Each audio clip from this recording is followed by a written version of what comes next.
narapidana yang menggunakan narkoba di dalam lapas. Kanwil Provinsi Aceh menggelar sidak dadakan di Lapas Rutan Idi Rayek. Yang dilakukan ini bukanlah hanya di satu lapas saja, namun di seluruh lapas yang ada di Provinsi Aceh.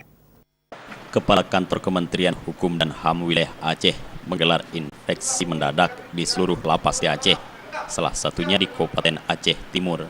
Dalam sidak yang dilakukan Sabtu pagi, Kakanwil memeriksa kebersihan dapur dan makanan.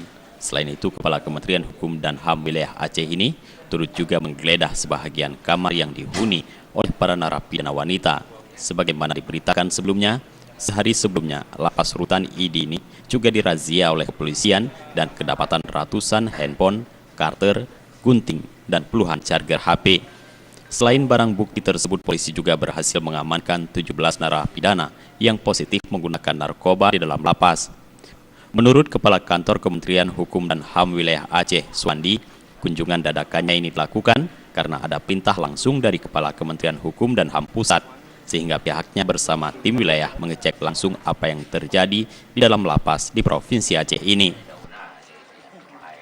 Larang kedangdutan atau lapas, ya, sanksinya tegas, tidak ada kecuali harus dipecat, ya, itu sanksi ya.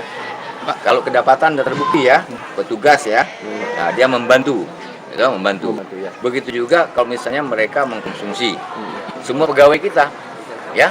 Ini sudah perintah menteri, tidak ada ampun buat mereka, ya tentu ya proses langsung dipecat.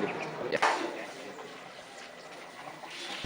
Kanwil Dephum Aceh juga menegaskan, apabila ditemukan ada keterlibatan petugas sipir dalam membantu para narapidana mengedarkan atau menggunakan narkoba, maka sipir tersebut akan diberikan tindakan tegas, diberhentikan secara tidak hormat dari pegawai lapas. Dari Aceh Timur, kontributor Aceh TV melaporkan.